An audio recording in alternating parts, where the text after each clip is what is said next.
Why, hello there, ladies and gentlemen, boys and girls, children of all ages.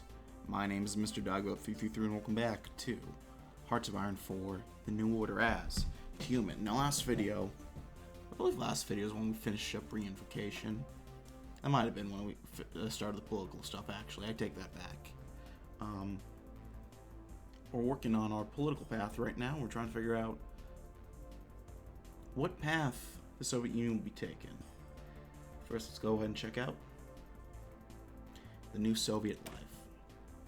We uplift all workers of the West Siberian People's Republic, not just the ones who look and act like the majority of Russians. All the minorities within our borders should be able to get the same healthcare, education, schooling, and wages as any other human being who is privileged enough to work and live within our nation's borders. Instead of letting ourselves be divided by language, race, and culture, we should unite ourselves with ideology and swear blood, sweat, and tears that were shed to secure West Siberia for our nation. Well, that's just beautiful. What do we want to research?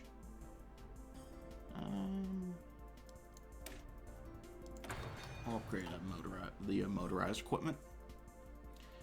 And yeah, let's get to it, huh? What can we do? Turn on position is balanced, right?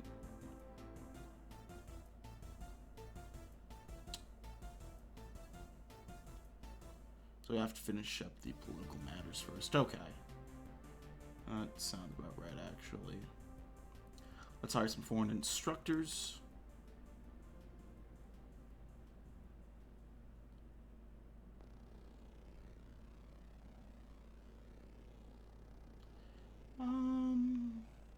What's about worker organizations as well? Why not?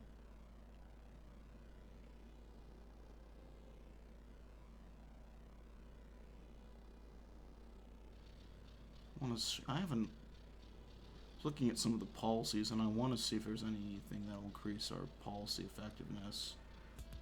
Namely, the unemployment I wanted to look at improving. We're gonna have to start taking some debt in order to do anything, which isn't the worst case scenario. I think we'll get the poverty programs going now. That could help with our employment. Potentially.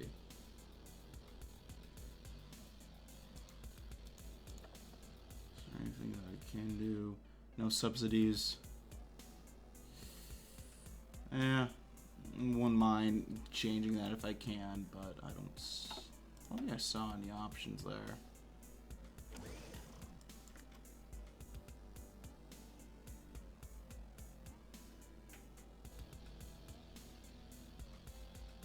Yeah, I'm not catching anything. Let's approach.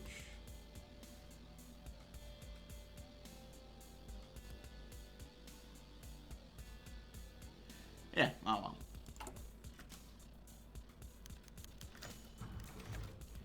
And that's when he said, third from left, Comrade Khrushchev. Nikita Khrushchev erupted into wheezing laughter, slamming his hand on the table as he lost composure. His companion, Chairman Lazar Kaganovich, did not seem to share Khrushchev's enthusiasm, but was instead staring intently at his friend across the table. Lazar Moseyevic, is there something wrong? I'm perfectly fine, comrade. I'm just rather tired this morning. Rough night. Kaganovich moved his breakfast around with a fork as he spoke. He had not eaten a single bite. Would you mind if I asked a question, Comrade Khrushchev?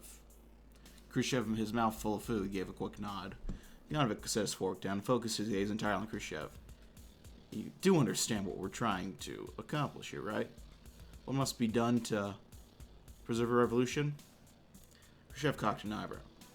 What kind of question is that? Of course I do. You wouldn't have trusted me with his position if I didn't. Perhaps.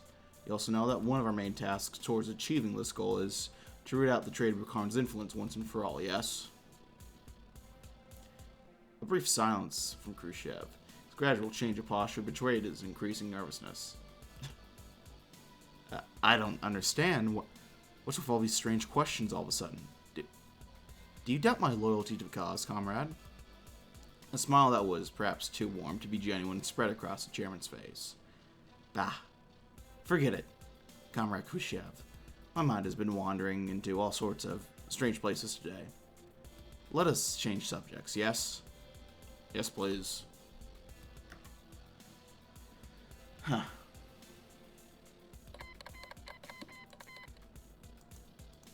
There's the Indonesian Civil War.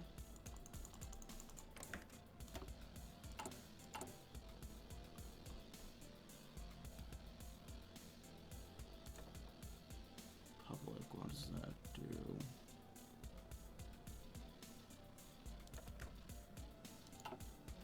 Alright.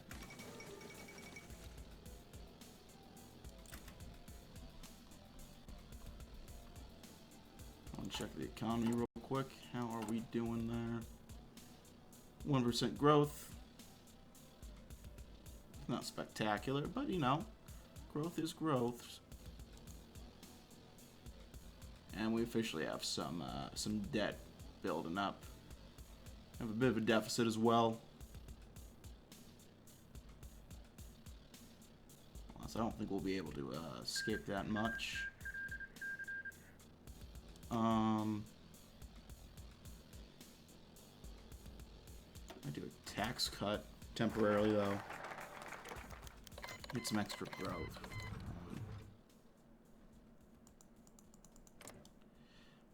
Internal document AF12 to Kaganovic from Security Minister.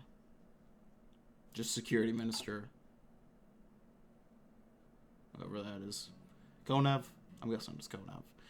Dex. With the unification of Western Siberia under the leadership of Secretariat of Crossroads, it relates to the nature of regulation of both our original citizens and new citizens who have found their way into our glorious People's Republic. Specifically, the questions relates to whether we should begin the process of redistributing the surplus value of our new citizens just as aggressively as we did to our original core, in order to safeguard the revolution, specifically as it relates to clothing, food, housing, etc., to save them from their own material decadence, or do we relax such regulations for the time being? I want to make the transition smooth for our liberated peoples. Decision rests with the behest of Secretary, and his decision shall be the will of the party, people, and the party. Now, the revolution will not be stopped for the sake of a sack of potatoes.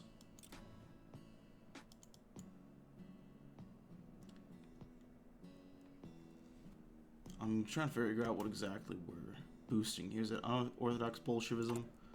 I think that might be what we're boosting. Or what that relates to. Expanding civilian industry seems pretty solid.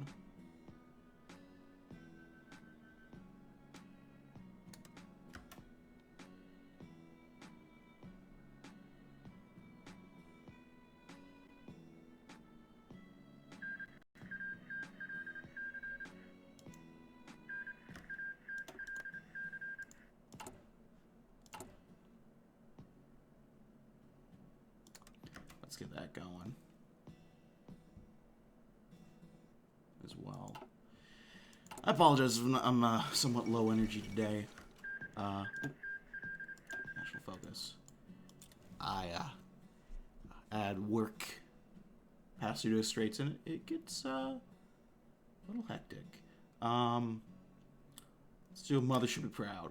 While women should and will be uplifted in our republic, we also still need some of them to stay in their traditional roles. Women should be looked at as equal, regardless if they're a chemist or if they stay home, cook, and take care of their children. We can promote traditional roles, yet still espouse the views of equality by putting small elements of both into our propaganda, allowing us to fulfill both of our objectives in a subtle way. You know? Why not?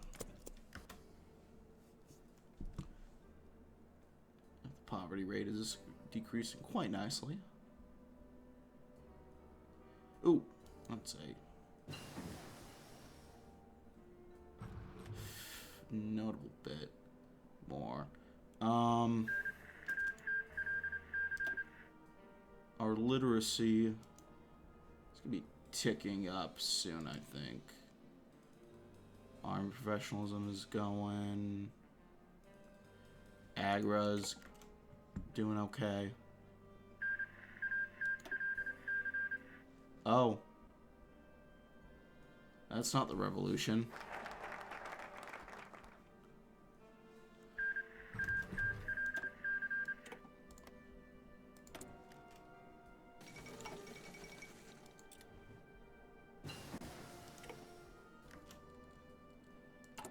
start building some anti-air.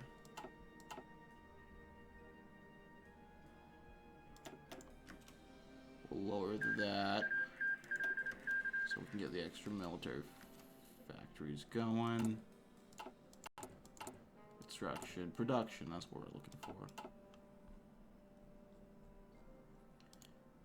Get rid of that, and we'll get, where is it? There we are, the prototype anti-air. Next, cultural proletarian overall. Elitism is the enemy of the proletariat and is the enemy of republic. Many different art styles and such promote elitism because they purposely make their message convoluted and try to make it above the common worker. By enforcing a simple, utilitarian, and easy read style of social realism, we'll be able to make sure that all of our citizens will be able to appreciate the work of our talented artists. I think that's very funny. Just getting rid of complex art. Yep.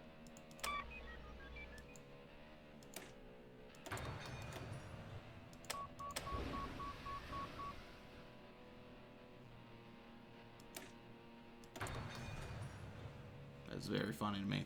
I'm trying to think of comparison. I'm off my game right now.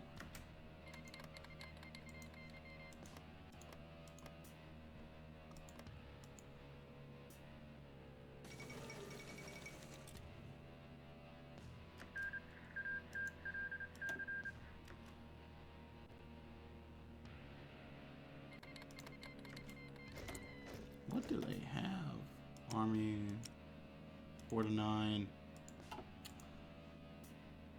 So even in the most charitable and the least charitable, the Communist Soviet is massively outnumbered. Yeah, that's a little rough.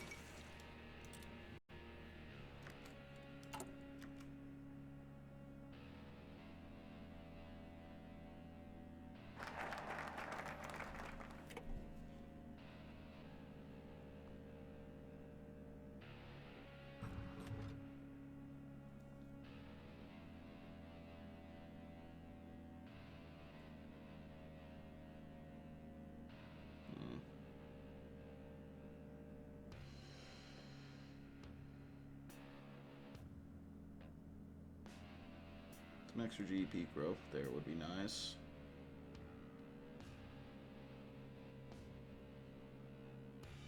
Like the free infrastructure upgrade, actually. And then springtime for the Soviet peoples. Marx founded scientific socialism. Lenin taught the world how to practice it, and Stalin perfected it. Guided by Marxist-Leninist Stalinist ideology, the West Siberian People's Republic is a blossoming oasis in a post-Soviet wasteland. Civil servants are inspired by the writings of Stalin to build a better, more efficient state, while party members are moved by his example and following his lead to defeat capitalism once and for all. The republic is being reshaped in Stalin's image and is becoming stronger for that reason with each passing day.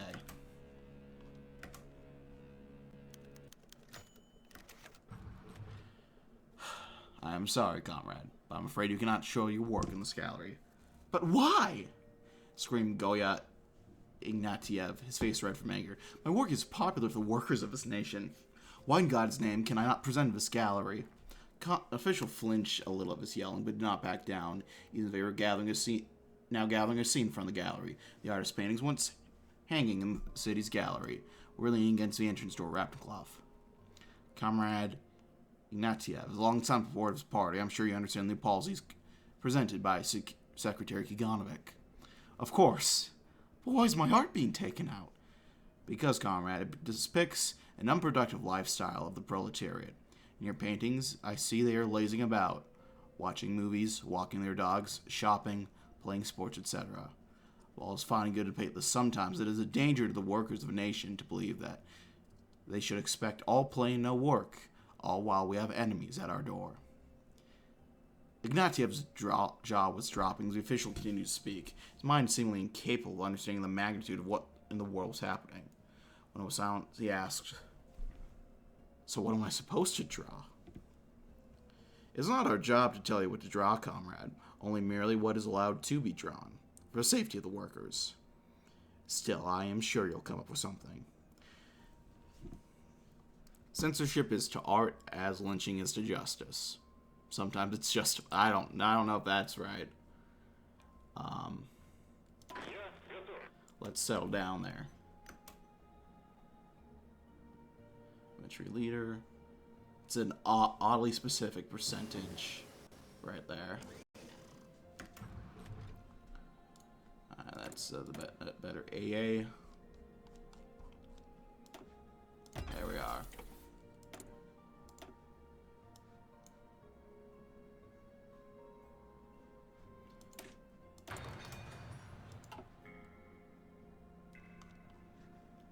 So again, yep, I remember that correctly.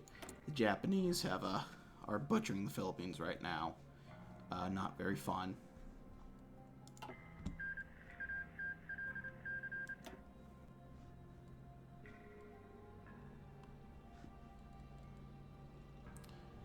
After that, I believe we'll be able to... Look at that. The reforms are complete. There's never been a time in Soviet history where the developed forces of a nation were this strong. Now fractured Russia trembles at our might. Now standing the liberators of Russia's breadbasket, it's time we spread our revolution to the rest of the former Union. To bring about new prosperity under the guiding hand of Kaganovic's reforms, we have succeeded in spreading out our reforms throughout all of our People's Republic, and our lands, formerly owned by weak reactionary warlords, are now under the rightful command of Russia, our people strong and united. Those who oppose the dictatorship of the proletariat have been dealt with as needed. The people work fervently for reunification, and now towns that were once insignificant dots on the map are industrial centers, where steel turns into the tools of the people. From our new sturdy industrial base in West Siberia, the path to Russia's reunification is clear. First the petty squabbling Urals, and then West Russia, where resistance to the path of the revolution will be stronger than ever. Comrades, forward. For the motherland. For Kaganovic. Hoorah! Okay, so if I'm not mistaken, we're going to exert influence into the Urals. And, well, seeing how... Oh. Publicly, Kaganovic called Khrushchev to his office to celebrate. After all, from a small statelet in the middle of western Siberia, a nation with nothing but will and determination, surrounded by traitors and demagogues, had Tyumen steadily dealt with the traitors, Rokossovsky's traitorous army, and Gorbachev's lunacy, doomed to the trash bin of history. Nothing more fitting than to pop open their finest bottle of spirits. The Grand Secretary had to spare and spend a pleasant afternoon with his fellow protege, no? Yet there was tension in the air, akin to two duelers, waiting for the other adversary to shoot first. Stalin himself not live in the flesh, but in the Union. In fact, both men had very different takes of what Stalin's encompassed was very much an open secret. The moody silence was interrupted by single sighs. The Grand Secretary of the Union lowered himself to bring 2 cups and pour the vodka on each one himself. I have expected I would come of his office with 2 officers behind him. Back. Yeah, what? You know? I can't say I didn't ponder. Your idea is very much veered to the traitors that would sell the motherland to the highest bidder. Would Stalin want you to hold all this power to yourself, Kaganovic? Boring stop as Kaganovic stared expressionless at his own reflection in the glass. The silence and the tension stretched before the man suddenly corked the bottle, slamming on the wooden desk. The Union is Stalin, Nikita. All I do, all I will ever do, is make sure that little ember, that ideal born of Lenin, refined by Stalin and lived by us each waking moment, doesn't fade with the cold winds. It's a cruel world out there, and you of all people should know it. Nikita's fists clenched, his scowl deepening as Kaganovic stared at him, utterly unfazed. But we're here. We're alive. The Union's alive. That has to count for something, does it not? We've come this far, so that surely means something. Kaganovic finishes, raising a single glass, waiting for a toast that's all in Nikita's initiative. Thoughts of his dead son came to mind, the despair of sorrow of Yefrosinia, the lowing of an empty casket, deprived of even mortal remains to bring back home, the haunted expression of prisoners of endless torture at the hands of the Reich. Kaganovic's right. It wouldn't do to hold to disagreements. Na Zradovsky. Well, we can go ahead and continue the 5-year plan. I think I'll probably rush over here to get the poverty rate reduced. And then we will go ahead and continue that next time, because I gotta leave things there. Thanks so much for watching, though, gang. Like this video if you liked, dislike if you didn't. Leave a comments, feedback down in the comment section below. I read all comments again. I appreciate any feedback you might have for me. Check in my various links down in the description box below. And I'm sure you all know the deal by now. Thanks for watching, and I will see you all next time. Bye-bye.